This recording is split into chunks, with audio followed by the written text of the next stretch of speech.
In this episode, Golden and I discuss the new Pixar movie Soul. Full speed ahead. The Omega Beam. Full power.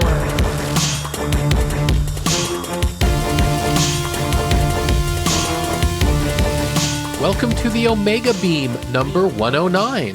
I'm your host, Oren Merton, and Happy New Year! I hope your year has started out right, and the Omega Beam is going to start out our year with Soul, the new Pixar movie, which is streaming for free on Disney Plus in the USA, and hopefully is available elsewhere around the globe for free as well.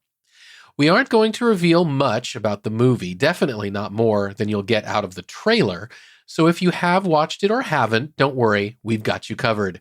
Okay, let's go.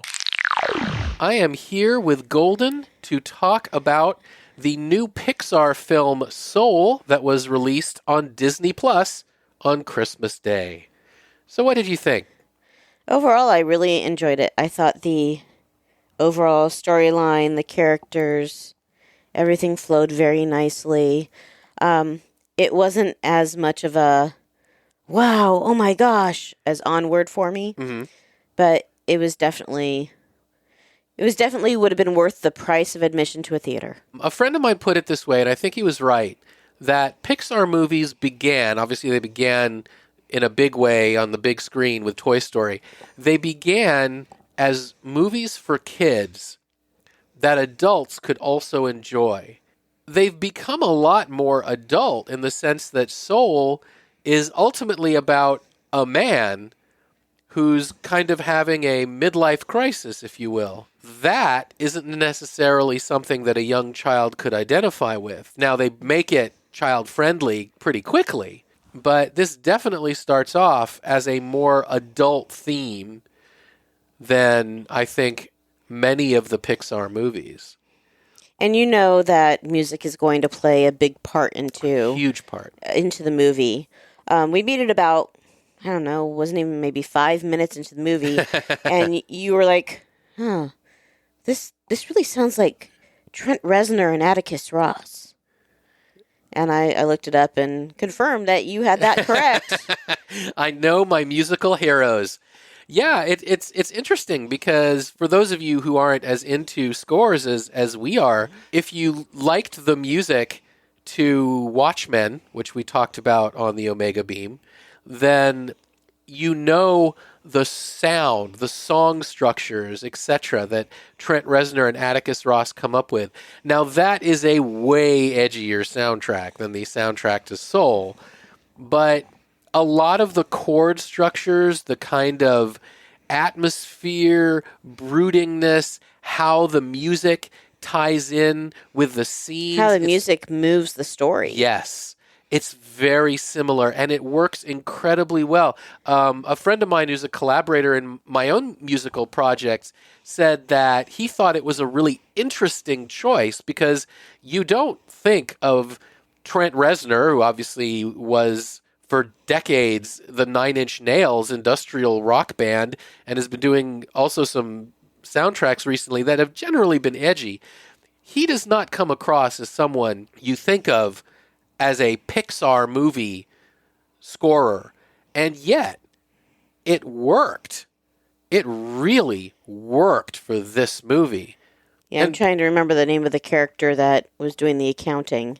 The accountant, I'll just call him the accountant. Oh, Terry, I think. Well, I'm just going to say the accountant. Okay. At one point, you're watching the accountant, and how the accountant moves is very much in line and carried by that music. So yeah, I mean, every move had a musical sting to it. So it's a very, very well integrated soundtrack. And it worked. And I think part of the reason that it did work so well is because it is a movie that music is all through this movie. The character, the main character of Joe Gardner, is a jazz pianist and a middle school music teacher. So music is obviously incredibly integrated, and it is a more adult theme. Like I said, it's about Joe having his midlife crisis. And that, I think, makes it more rife for a more adult score than one of your more sort of classic, stingy And by stingy, I mean lots of musical stings that are very bright and vibrant. Part of it is also is that Joe thinks he knows what he wants. Right.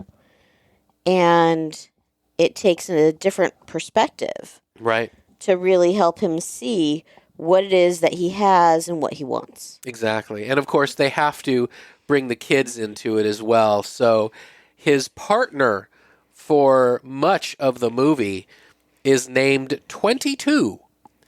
And 22 is a soul that has not yet been born, if you will, into a child's body and grown up, etc. It's a one that doesn't even want to. Right. It's a soul that doesn't understand why it would ever want to be in a body. So a lot of this movie is that kind of buddy story where you have a person who has lived and is still searching for something in life, and a young, pre-birth soul who doesn't even see the point. And it's about how they interact with each other. It's about how each influences the other, affects each other. And of course, like all good Pixar movies, there's your cast of supporting characters that are zany and funny and move it along. And, there's moments that are that make you laugh out loud, and there's moments that are very touching. I just think about him entering the barber shop. Yes. Yeah. He needs a haircut, goes into the barber shop. I'm not going to spoil anything. And it's just the interaction with those present. Right. When they are given his circumstance is just very nice. Yeah. Very well done. It is very, very well done. I would say that I'm one of those people who readily gets incredibly emotional in Pixar movies. They know what my strings are and they yank away. I will say that this movie did not yank my strings emotionally as much as some others.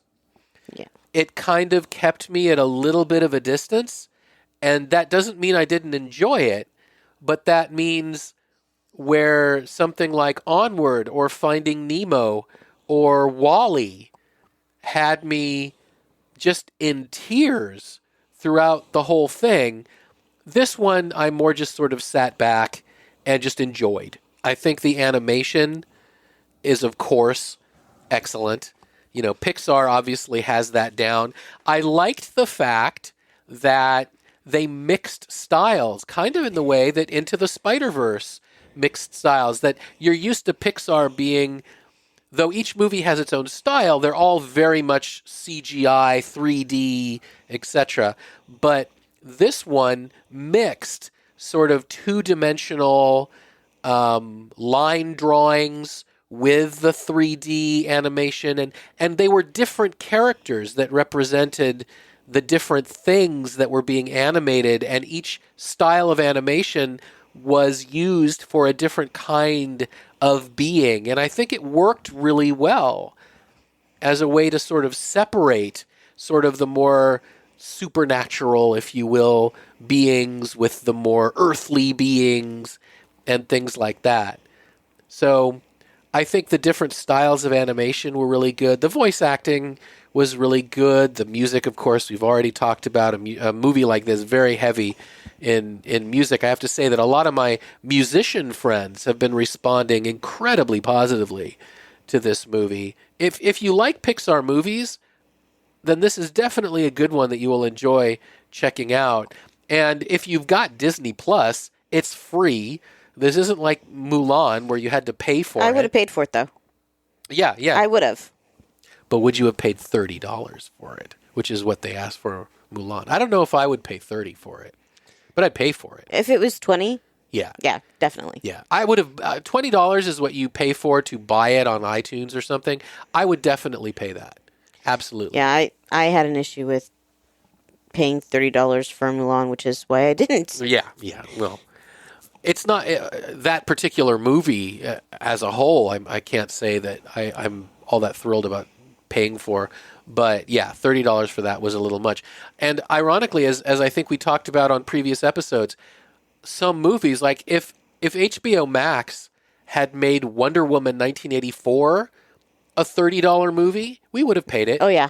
We would have paid $30 for Wonder Woman 1984, but not for Mulan. I kind of wish they would have, because I feel bad that I'm not able to go to the theater and give them my money that way. Hopefully we will be able to go to the theater as the pandemic gets more and more under control. Because, I agree completely. It is definitely worth money. We definitely would have paid money. When it's out on video on demand, probably buy it on iTunes, number one, to be a completist, and number two, because I generally like the extra features that they have, the behind-the-scenes stuff, the commentaries. I generally enjoy watching those just as a film buff. So that would be a reason to pay for it as well. If you are a fan of Pixar movies, then I do not think you're going to be disappointed with Soul. Yeah. I would be very surprised. Yeah. I have heard people who have not been very excited about it, but in the couple people I have spoken to that haven't been really excited, it's specifically because their kids weren't really excited. And I can see that if you're a parent and you're watching it because you're thinking, my kids are going to love it, if they don't love it, that would affect your opinion of it. Absolutely. And I've seen several people that are mainly on Facebook or Twitter and places like that they have some issues with some of the... I think one person was upset that a white woman is doing the voice of 22, and there's a reason for that, and I don't want to spoil, so they had an issue with that. But otherwise, people have been generally, it's good. Mm-hmm. Even if they're not excited about the entire movie as a whole, they still thought it was a good movie. Yeah, that is absolutely what I would say as well. This may not be most people's favorite Pixar movie, but it's one that I think nearly everyone, especially if you like Pixar movies in general, that you would enjoy. It is a good film. It's an enjoyable film. The music is really good. The story is interesting. It's not necessarily as kid-friendly as some of the Pixar movies. So if you have really young children, maybe watching an animated middle-aged man in crisis isn't going to carry them away the way, say, Onward will. But it's still a good film and definitely enjoyable. Definitely. Well, thank you, Golden. You're welcome. And that's it for this episode. You can find the show notes at theomegabeam.com/109. If you liked this episode, please leave a review wherever you listen to podcasts. Reviews help people who like this stuff find our podcast. If you have any comments or suggestions, please drop us a line at info@theomegabeam.com. We wish all of you the best possible 2021. Be good to yourselves and each other, and we'll catch you next time. The Omega Beam. Full stop.